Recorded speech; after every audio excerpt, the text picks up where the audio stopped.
Kata al-ashiru yang ke-10 itu an yakhtara min syaghi dzikrillah la ilaha illallah. Kan zikir banyak, ada sholawat, ada la ilaha illallah, ada subhanallah, ada astagfirullah dan seterusnya, Allah Allah dan seterusnya. Terus yang paling utama itu yang mana? Jadi kalau murid itu yang paling bagus tetap lafadznya adalah la ilaha illallah. Nafi isbat namanya itu. Nafi isbat, la ilaha illallah. Kenapa? Fa innalaha atharan 'aziman indal qaum la yujadu fi ghairiha min sa'iril adhkar. Ya karena lafaz la ilaha illallah itu memiliki efek asar pengaruh yang sangat besar menurut alhamdulillah. Menurut kaum sufi yang tidak ditemukan dalam zikir-zikir yang lain.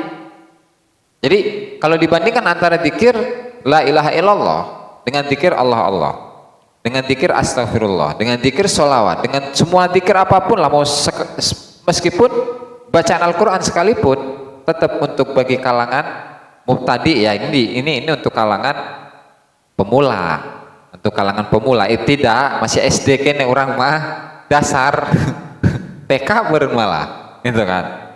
Maka zikir yang paling bagus itu adalah zikir la ilaha illallah itu.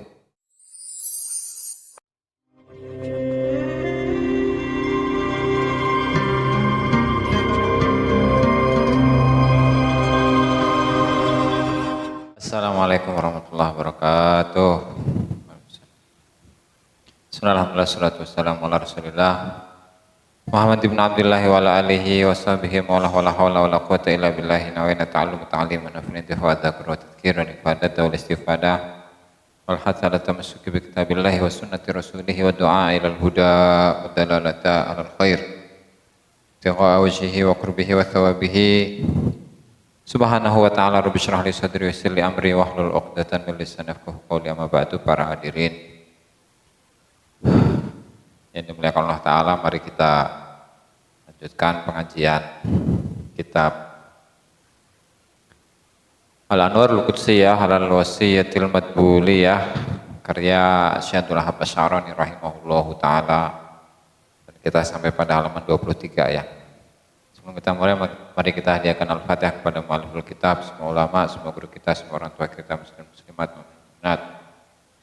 Al-Hadini ya hawla kulli niyatin sholihah wa ala ma nawabihi aslafuna sholihun wa hadratin Nabi Muhammad sallallahu alaihi wasallam. Al-Fatihah. A'udzubillahi minasyaitonir rajim. Bismillahirrahmanirrahim. Ar-Rahmanir-Rahim. Maliki yaumiddin. Iyyaka na'budu wa iyyaka nasta'in. Ihdinas siratal mustaqim. Siratal ladzina an'amta 'alaihim ghairil maghdubi 'alaihim waladdallin. Amin. Qala al-mu'allif rahimahullahu ta'ala Syekh Abdul Wahhab Asy-Sy'arani fi kitabih Al-Anwarul Qudsiyah Halal Wasiyatil Madbuliyah ila an qala wal isna asyara allati takunu hala dzikri fal awwalu al-julusu ala makanin tahirin ka julusihi fi sholati fi tasyahhudil awwali. Pada pengajian malam hari ini melanjutkan tentang adab-adab zikir ketika dalam keadaan zikir, adab-adab zikir ketika sedang berzikir. Dan itu ada 12. Dan kemarin di awal-awal atau pada pembahasan sebelumnya, Syekh Abdul Wahhab Asy-Sy'arani menjelaskan bahwa ketika kita berbicara tentang adab-adab zikir, jumlahnya itu 1000 adab. Nah, 1000 adab, Pak. Nah, cuman dari 1000 adab ini oleh para ulama itu katakanlah dikompres dari 1000 itu menjadi 20. Nah, 20 unggul.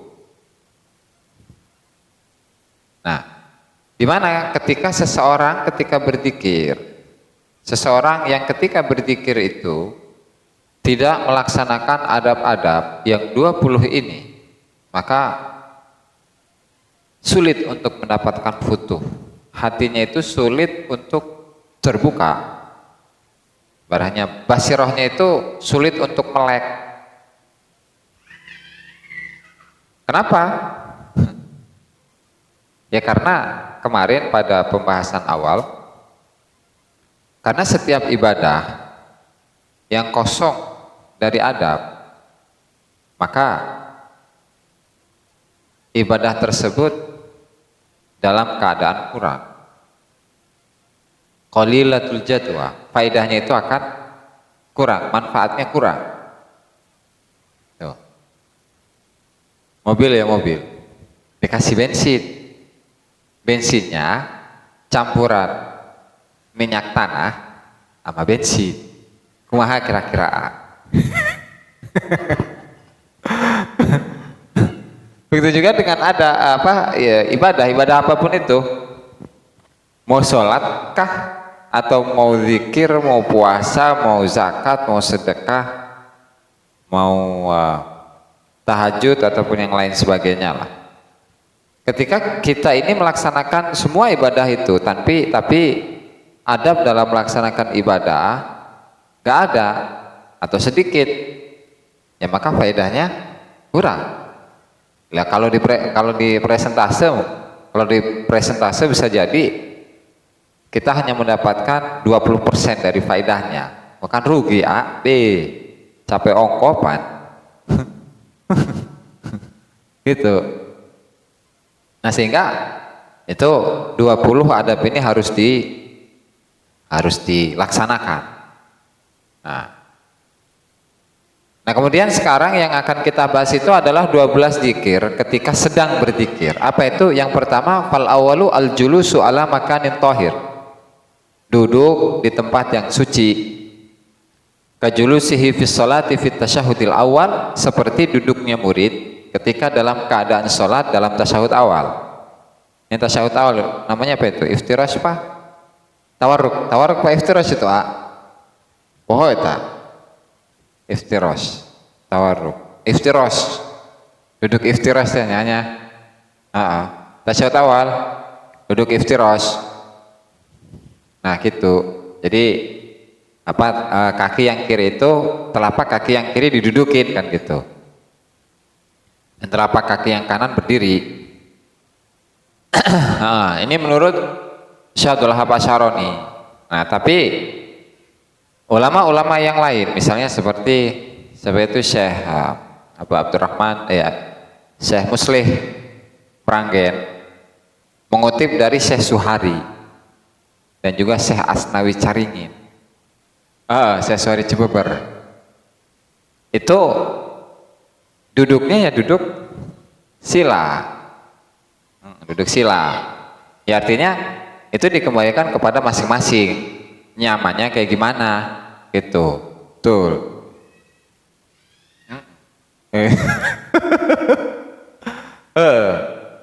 Ya kan kalau berbicara ini ya posisi nyaman, terkadang kan yang namanya sila sejam 2 jam pegel. Oh. 10 menit malah kan. Makanya ganti posisi ya silahkan. Nah, cuman kalau para ulama terdahulu itu ketika zikir jangan sampai gini nih, menjulurkan kaki ke depan. Sebagaimana yang dikatakan oleh Syekh Abu Yazid Al-Bustami, gurunya Syekh Junaid Al-Baghdadi, di mana beliau mengatakan, "Mundu arba'ina sanatan ma madattu rijli." Kenapa? Adaban ma'allahi ta'ala. Semenjak 40 tahun, dari 40 tahun yang lalu sampai saiki, saya seumur hidup baik dalam keadaan zikir atau tidak berzikir tidak pernah menjulurkan kaki, ya kan? Karena alasannya adalah adaban ma'allah, izin ke Allah Ta'ala. Nah, itu kan para ahli ma'rifat zaman dulu gitu tuh. Nah, kalau yang saiki kan ada yang asam urat lah gitu kan. Ada yang ini itu segala macem lah. Yaitu dikondisikan aja. Mungkin kalau ulama-ulama zaman dulu kan fisik mereka kuat-kuat. Atau daripada gini tapi asam urat kambuh, ayo. Lebih baik pokoknya intinya ya posisi nyaman. di mana seseorang ketika dalam posisi nyaman, posisi duduk nyaman, ya udah duduk. Kalau misalnya duduk gak nyaman, itu udah berdiri. Gitu. Karena kalau tanya hoan, gitu. Berikut.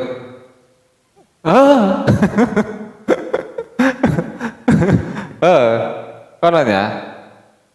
Itu yang pertama. Tenang. Ada baik. Yang kedua, asani annya doa rahataihi ala fakhidaihi. Ini kalau bisa nih, apa meletakkan kedua telapak tangan ala fakhidaihi gitu. Mau gini gini aja nggak apa-apa. La ilaha illallah gitu ya. Si cangkel ya ambil posisi yang enak, itu aja. Oke. Wasahabu julusahu lil qiblah in kana yadhkuru wahdahu. Pelan. Atuh nyaman teu?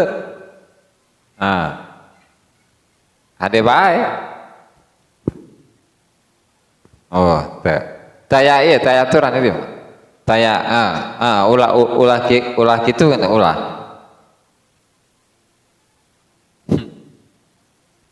Terus. Wasahabu julusahu lil qiblah in kana yadhkuru wahdahu, dan para ulama itu mensunnahkan untuk duduk menghadap ke kiblat ketika dia berzikir sendiri. Itu menghadap kiblat kieunya kiblatnya. Nah, tapi kalau wa in kana jama'atan tahallaku, kalau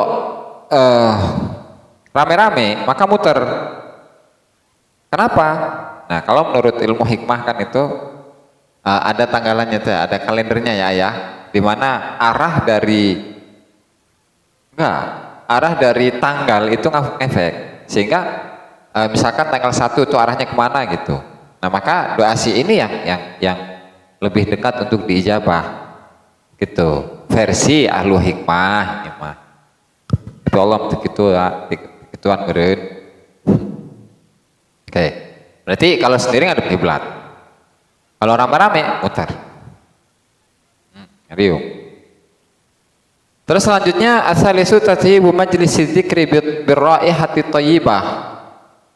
Memberi wangi-wangi atau mewangikan majelis zikir dengan bau yang wangi. Birraihati thayyibah, bau yang enak, bau yang wangi lah. Buhur gitulah, sesengitan. Buhur gitu. Jadi majelis zikir maksudnya ini bukan majelis kayak gini, enggak. Tapi meskipun sendiri di kamar kayak itu masuknya majelis zikir karena tempat duduk untuk zikir kan, majelis mah. Ar-rabi'u an yakuna malbasuhu halalan. Bajunya itu halal. Bukan dapat gosok, bukan dapat nyolong. Bukan hasil dari korupsi misalnya. Atau segitulah sarobae, pokok halal bae intinya mah. Subhat itu dan subhat itu nggak jelas halalnya. Ya karena ngefek, itu ngefek. Kan kalau di sebuah hadis apa itu seseorang yang wa kana malbasuhu haram wa mat'amuhu haram anna yustajabu lahu. Seseorang yang berdoa kepada Allah Subhanahu wa taala, kemudian bajunya itu dari yang haram, makanannya dari yang haram, maka gimana dia itu bisa mendapatkan ijabah dari Allah taala? Betul. Syarat ijabah doa mah tidak hanya bagi kalangan ahlu hikmah, tetapi juga ahli tarekat, ahli sufi pun sama memperhatikan hal ini. Semuanya halal. Itu lanu haram-haram be. Kenapa? Karena efek nanti. Itu nah eta. Lanjut, al-khamisu ikhtiyarul maudhi'il mudlimi min khalwatin aw sirdab. Memilih tempat yang gelap. Sekarang yang kelima, ikhtiyarul maudhi'il mudlim, memilih tempat yang gelap min khalwatin aw sirdab, dari khalwat tempat yang sepi, aw sirdabin atau gua. Di gua. Ya karena apa? Karena eh, memilih tempat yang sepi itu apa lebih untuk lebih dekat untuk bisa mencapai kekhusyuan ya, ketenangan. Nah, artinya nggak diganggu la ilaha illallah sementara orang yang di pinggirnya ngobrol gitu kan. Ih sih yang ganggu baik gitu. Kamu gitu mah. Kayak ngajak salaman deh, lagi dikir ngajak salaman, ih kepret men. Udah kalau orang apa, nah ini termasuk adab juga ya. Ketika seseorang berzikir, apalagi guru kita lagi zikir, kita mau salam, ulang ke baik. Udah tanya waktu baik, itu ngeganggu ulah, ulah.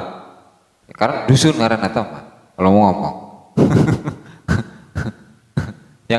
jangankan apa orang yang berzikir, orang salaman. Pukul lagi doa, lagi zikir ya kan, salaman, gitu. Terus apa? Jangankan tadi dalam keadaan zikir yang dia itu mengejar sebuah ketenangan gitu ya. Kita lagi ngaji seperti ini, ada orang masuk, ulah assalamualaikum. Kenapa? Karena itu bisa memecah konsentrasi dari yang ngomong, gitu. Nah, kamu salaman, gitulah fungsi dari apa mempelajari adab itu ya. Lanjut. Min khalwatin asirdab. Nah, jadi kalau apa tempat zikir khalwah, tempat yang sepi, asirdab atau gua. Jadi dulu para ulama, para arifin zaman dulu, mulai dari zamannya Rasulullah. Nah, dari masa Rasulullah itu sendiri tak? Rasulullah sebelum diangkat, itu kan khalwat di Gua Hira kan. Ya itu salah satu dalil bahwasanya ketika zikir itu ya harus berada di tempat yang tenang, tempat yang sunyi, tenang ya, sepi, gak rame segala macam.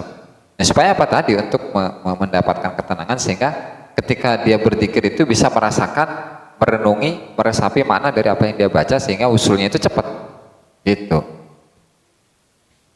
Terus selanjutnya sadisu takmidul ainain, memejamkan kedua mata. Yang keenam, memejamkan kedua mata. Wadzalika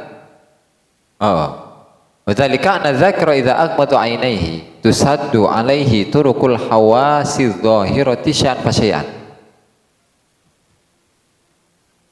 Sebabnya atau alasannya karena orang yang berzikir ketika dia itu memejamkan kedua mata, maka jalan dari apa indera manusia yang dohir itu bisa tertutup sehingga dia bisa tadi mendapatkan ketenangan, mendapatkan fokus, di mana dari fokus ini khusyuk hatinya akan bisa kalau versi di sini fayaku wasadduha yakunu sababan li fathi hawasil qalb. Jadi hati itu memiliki indera juga, hati bisa melihat, hati bisa berbicara, hati bisa mendengar. Sebagaimana fisik zahir manusia, begitu juga dengan hati bisa melihat, bisa mendengar, bisa berbicara, sebagaimana zahirnya manusia.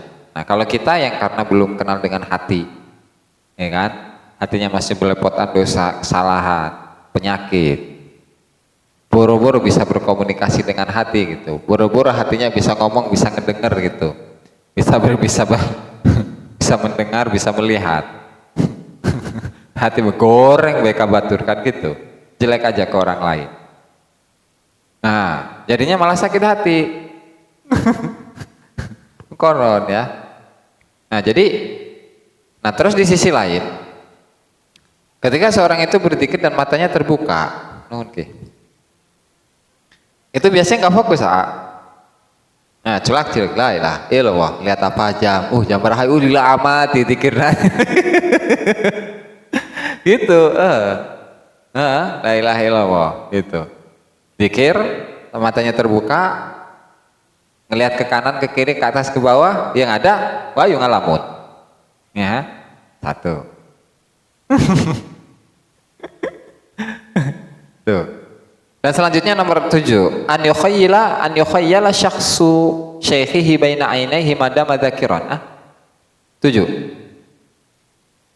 Dia menghayalkan, menggambarkan wajah dari gurunya di depan kedua matanya selagi dia berzikir. Jadi selagi berzikir, bahasa kita kan robitoh atau istilah yang di kalangan ahli tasawuf itu adalah robitoh ya. Robitoh, dan robitoh ini adalah apa ya? Hal yang paling mendasar atau penyebab yang paling mendasar usulnya seorang murid kepada Allah Ta'ala. Karena murid belum kenal Allah Ta'ala gitu. Murid belum kenal Allah Ta'ala, sehingga siapa yang akan memperkenalkan dia ke Allah Ta'ala? Ke Allah Ta'ala kalau bukan gurunya gitu tuh. Nanti ada penjelasannya, tenang BA lah buru-buru. Ini namanya robitoh ya, an yukhayyila syakhsu syaikhihi baina ainaihi madama dzakiron. Selagi dia berzikir, di samping dia memejamkan, seorang murid itu memejamkan matanya ketika berzikir, ketika zikir itu juga dia membayangkan wajah gurunya di depannya, tapi jangan sampai masuk ke dalam hati. Nah, nanti ada penjelasannya. Gitu. Kenapa? Wahada indahum min akadil adab. Dan ini menurut para ahli sufi, para kaum sufi menyatakan bahwa ini merupakan adab yang paling utama, adab yang paling ditekankan gitu dalam berzikir. Karena li'annal murida yataraqqa minhu ilal adabi ma'allah wal muraqabati lahu. Ya, karena murid itu bisa naik tingkatan dari melaksanakan adab, yaitu dengan robitoh kepada gurunya. Dari situ dia akan bisa naik kepada tingkatan yang atasnya, yaitu adab kepada Allah Subhanahu wa taala wal muraqabati lahu, dan merasa diawasi oleh Allah Subhanahu wa taala dalam setiap saat, tidak hanya dalam berzikir doang. Jadi ibaratnya nih ajari diteropong baik ku abah ta aya CCTV di mana-mana. Kira-kira kumaha eta? Waktu pasti jaga sikap dijaga, omongan dijaga gitu kan. Terus ngomongin HP tara pasti kan. Terus duduk aja di kobong dikir segala macam kan. Itu baru diteropong di CCTV oleh guru.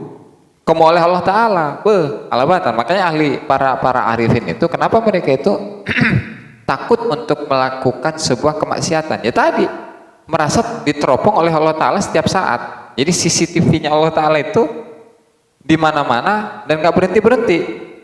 Tidak hanya zahirnya saja yang diteropong oleh Allah Ta'ala, sampai lintasan-lintasan hatinya pun diteropong oleh Allah Subhanahu wa taala. Kena CCTV-nya itu. Hebat CCTV-nya Allah Ta'ala berarti. Makanya wajar mereka itu, perbuatan mereka, sikap mereka, perilaku mereka itu kayak malaikat, ya wajar. Kenapa? Ya tadi sudah merasakan muraqabah, ya bahasa kitabnya itu muraqabah itu namanya, merasa diteropong oleh Allah Ta'ala di setiap saat, di setiap waktu, dimanapun dia berada gitu.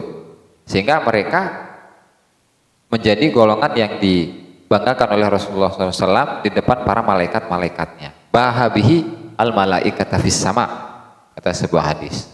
Maka Rasulullah SAW itu membanggakan dengan umatnya yang tadi merasa selalu diawasi oleh Allah Subhanahu wa taala dalam setiap saat, dalam setiap detik, tidak hanya zahirnya bahkan batinnya selalu diawasi oleh Allah Subhanahu wa taala, sehingga perilaku mereka alabatan malaikat, itu lebih dari malaikat. Kelanjut, as-saminu yang ke-8, asidku fi dzikri, jujur dalam zikir. Bi an yasawiya indahu sirru wal alaniyatu fihi.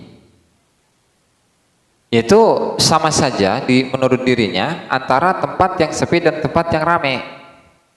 Kalau di tempat yang sepi, dia berani untuk mengangkat suaranya, zikir keras, la ilaha illallah, la ilaha illallah, ramai, keras suaranya.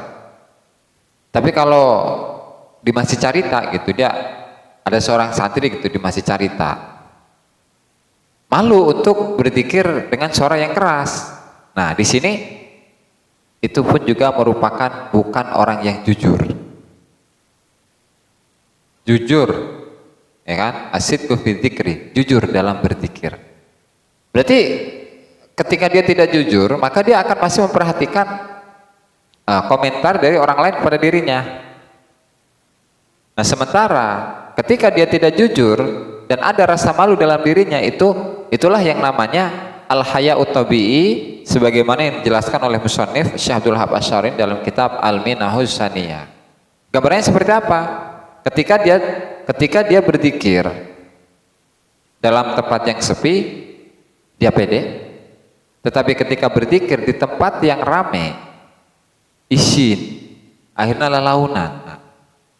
Dan ini, tapi memang ini dengan catatan, untuk kerasnya zikir ya, dengan catatan tidak mengganggu orang-orang yang sholat atau orang yang tidur dan seterusnya. Itu dengan catatan seperti itu. Oke, pada intinya, ketika dia malu, padahal orang-orang nggak kenapa-napa, orang lain nggak kenapa-napa. Nah, maka di sini dia memiliki sifat al-haya'ut tabi'i yang merupakan sifat tercela bagi kaum sufi.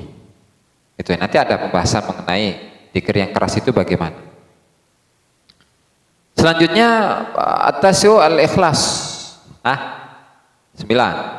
Itu mau dapat hadis terjemahin itu pernah dibagi itu mah. Di malam Jumat Tiraha buat mah. Udah lama. Fotokopi. Tapi tenan hade bae, hade bae. Kreatif ngaranna eta mah. Selanjutnya at-tasyu yang ke-9, al-ikhlasu, ikhlas, wa tasfiyatul amali min kulli syaubin, dan menjernihkan amal dari semua campuran. Ikhlas ya. Jadi kalau berbicara ikhlas kan memurnikan amal. Memurnikan amal artinya ketika beribadah itu tidak ada kepentingan apapun. Gitu. Ke Allah doang. Dah yang sugih, nggak mengharapkan dimasukkan ke dalam surga, nggak mengharapkan dikeluarkan dari neraka, pokok nggak ada imbalan apapun lah. Nah, dah yang nggak pengen nota ke alam dah dapat pujian lah dari siapapun itu. Nah, dari Bang Leman, dari Pak Lurah, nggak ada, ikhlas. Batasyatul amal min kulli syaubin, dan menjernihkan amal dari segala macam campuran. Nah, berarti ketika seseorang itu berzikir la ilaha illallah tetapi dia pengen duit atau pengen jadi dewan misalkan ya, maaf. Nah, bisi. Entah ya, contoh pengen jadi dewan atau pengen jadi gubernur, bupati segala macam lah. Ya, maka ini menurut Syekh Abdul Qadir Al-Jailani, orang yang seperti itu berzikir kepada Allah tapi ada campuran kepentingan apapun, hayang rokok, hayang iya, hayang itu, manehna dia ini termasuk kategori orang yang musyrik. Musyrik, orang yang menyekutukan Allah Ta'ala menurut tarekat, tapi ini mah ya bukan menurut syariat, menurut tarekat dan menurut hakikat. Kenapa? Ya tadi, karena Allah Ta'ala memposisikan hamba ya hamba, manusia ya manusia, makhluk ya makhluk. Makhluk itu bukan Tuhan, Tuhan itu bukan makhluk, gitu kan? Nah, sehingga karena manusia adalah manusia, hamba adalah hamba, dan hamba itu kan ketika dia bekerja kepada tuannya, nggak ada kata gaji, itu nggak ada, ujroh nggak ada. Nah, makanya orang yang beribadah kepada Allah tapi dia itu minta gaji, itu adalah orang yang nggak tahu diri, gitu tuh, minta imbalan. Orang yang nggak tahu diri. Kenapa? Tahu posisinya dong, tahu diri. Kamu tuh siapa, gitu tuh. Kita itu siapa? Atau kalau memang hambanya Allah Ta'ala, ya sudah, jangan minta imbalan apapun dari Allah Ta'ala. Amal baik. Tapi di sisi lain ada makom doa. Kalau doa beda lagi doa. Kan tadi berzikir ibadah kan. Ibadah dalam hatinya nggak boleh ada harapan, keinginan, imbalan dari Allah Ta'ala kan. Tapi kalau masalah doa mah hadi baik, doa apapun itu silahkan. Rek hayang duit hayang naon tah, silahkan. Karena memang Allah Subhanahu Wa Ta'ala memerintahkan manusia untuk berdoa, gitu. Memerintahkan umat Islam untuk berdoa. Makanya salah seorang arifin itu mengatakan, laula annallaha amarana bid-du'a lama da'aitullah, lama da'autullah. Jika bukan karena Allah Ta'ala itu memerintahkan diri saya untuk berdoa, saya nggak mau doa ke Allah Ta'ala. Kenapa? Udah cukup, izin. Ya aing makhluk, aing hamba gitu. Saya adalah seorang makhluk, saya adalah seorang hamba. Dan hamba itu nggak pantas untuk mendapatkan imbalan atas semua pekerjaan yang dia lakukan. Gitu tuh. Yang berbicara musyrik tadi tanya, wa tasfiyatul amal min kulli syaubin. Nah, sehingga ketika seseorang itu memiliki kejujuran, memiliki ikhlas, wa bisidqi wal ikhlasi yaslul abdu ila maqamis siddiqiyah. Dengan sifat jujur, dengan sifat ikhlas, seorang hamba itu bisa mencapai makom yang tinggi, yaitu as-siddiqiyah, seseorang yang makomnya itu sama dengan Sayyidina Abu Bakar As-Siddiq. Jadi kualitas kerohaniannya itu mirip dengan kualitas kerohanian yang dimiliki oleh Sayyidina Abu Bakar As-Siddiq radhiyallahu taala. Oh, hebat teman, hebat, keren. Ya cuman tadi tuh ya. Gak gampang untuk mencapai ini. Tapi apa salahnya kita berdoa ke Allah Ta'ala untuk bisa mencapai makom ini, karena ya Rabbal Alamin. Terus ada al-anshiru, yang ke-10 itu an yakhtara min syaghi dzikri lafdza la ilaha illallah. Kan zikir banyak, ada sholawat, ada la ilaha illallah, ada subhanallah, ada astagfirullah, dan seterusnya, Allah Allah dan seterusnya. Terus yang paling utama itu yang mana? Jadi kalau murid itu yang paling bagus tetap lafadznya adalah la ilaha illallah. Nafi isbat namanya itu. Nafi isbat, la ilaha illallah. Kenapa? Fa innalaha atharan 'aziman indal qaum la yujadu fi ghairiha min sa'iril adhkar. Ya karena lafadz la ilaha illallah itu memiliki efek asar, pengaruh yang sangat besar menurut kaum sufi yang tidak ditemukan dalam dzikir-dzikir yang lain.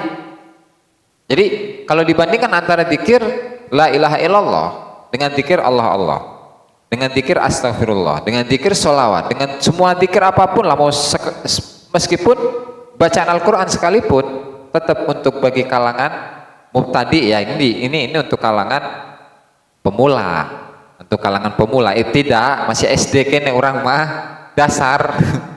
TK beren malah, gitu kan. Maka zikir yang paling bagus itu adalah zikir la ilaha illallah itu. Nah baru kemudian fa'in faniyat syahwatuhu wa ahwiyatuhu, ketika syahwatnya sudah lebur. Setiap syahwat pengen gini dia tolak, gitu misalnya. Setiap hawa nafsu pengen ngaji males misalnya, ngaji males dilawan terus, gitu. Sholat jamaah males dilawan. Puasa males dilawan sampai puasa gitu, dan seterusnya. Pokok segala sesuatu yang berkaitan tentang syahwat dan hawa nafsu dilawan terus. Nafsu pengen gini dilawan sampai pada akhirnya si syahwat ini tunduk. Maka ketika sudah dalam kondisi seperti itu, baru layak yasluhu an yadhkurullaha ta'ala bilafdil jalalah, barulah setelah itu pantas bagi dirinya untuk berzikir berzikir Allah Allah. Maka na ulah waka karena latifah. Kunaon? Kenapa? Ya kita ini la ilaha illallah aja belum beres gitu ibaratnya. Zikir la ilaha illallah saja belum beres. Gitu. Tapi ketika ada perintah dari guru ya udah, anggap aja imtithalul amr. Gitu aja. Mudah-mudahan ada manfaat yang lebih gitu kan. Amin. Nah baru ya, ketika syahwatnya, hawa nafsunya sudah lebur, baru zikir yang dia dawamkan itu adalah lafzul jalalah Allah Allah, faqat saja, min ghairi nafyin, tanpa ada la ilaha illallah. Nah tetapi wa madama yashhadu syai'an minal aqwan fadzikrullahi ta'ala bilafzi fadzikrullahi ta'ala bin nafyi wal isbat wajibun alaihi fi istilahihim. Selagi seorang murid itu masih menyaksikan alam semesta, menyaksikan makhluk, ya artinya ada keinginan yang berupa makhluk, meskipun itu surga, meskipun itu neraka, maka tetap yang wajib didawamkan oleh murid ini adalah nafi isbat la ilaha illallah. Itu wajib, tetap wajib untuk berzikir dengan la ilaha illallah. menurut istilahnya para ahli sufi gitu. Jadi kita jangan sohor gitulah, mentang-mentang udah di ijazah latifah, di ijazah muraqabah terus la ilallah terdaik gitu mentang-mentang ya udah diwisuda gitu kan, dia nggak mau zikir la ilaha illallah sementara syahwatnya dan hawa nafsunya masih kuat gitu, enggak, tetap la ilaha illallah gitu. Makanya ini untuk kalangan tadi ya, dan nanti di pembahasan berikutnya seterusnya dan seterusnya di pembahasan setelahnya ini akan dibahas. Terus bagaimana dengan zikirnya para arifin? Apakah masih la ilaha illallah atau enggak lah? Beda. Kalau zikir arifin itu gimana Allah Ta'ala itu mah? Mau zikirnya cincang keling kayak mau zikirnya dan seterusnya lah. Itu mah gimana Allah Ta'ala itu. Kajulusihi fi sholati fit tasyahudil awali wal isna asyaron utai kang rolas halati takunu kang ono be isna asyar halat zikri ing dalam tingkah zikir fal awalu mangka utai kang awal iku al julusu lungguh ala makanin tahirin ing atase panggonan kang suci kajulusihi kaya dene lungguhe murid di sholat yang dalam sholat fit tasyahudil awali yang dalam tasyahud awal. Asani utai kang nomor loro iku an doa iku yang to nyelehaken sapa murid rahataihi ing epek-epek lorone murid ala fakhidaihi ing atase pupu lorone murid.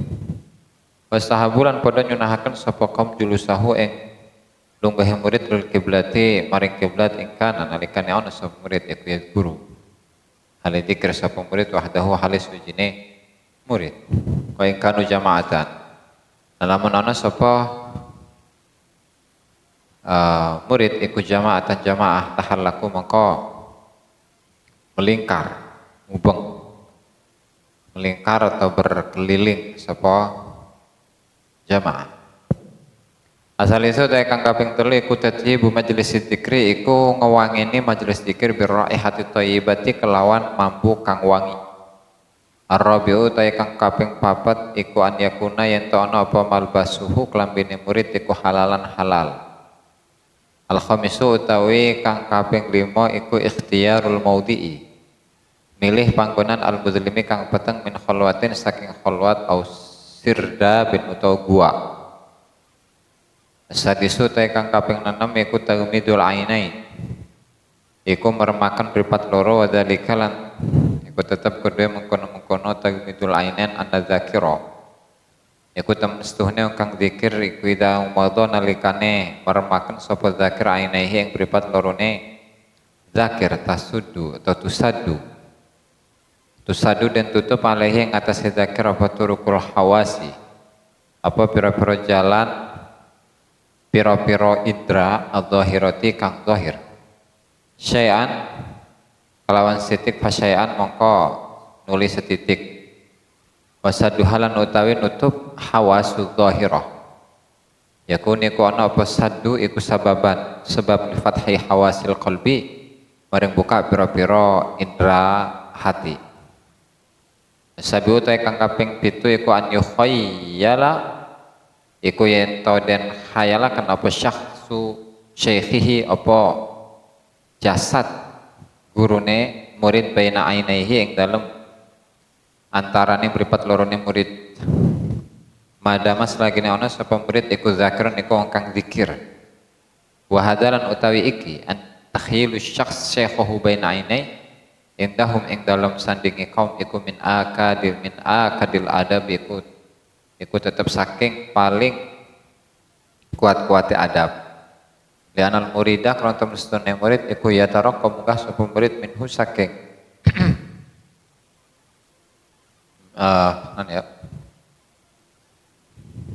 adab akadil adab ilal adabi ma'allah maring adab ma'allah yang dalam sertane Allah Ta'ala wal muraqabati lan muraqabah nginjen lahu kedua Allah Asaminu kang kaping 8 iku asidku jujur fi dzikri ing dalam zikir.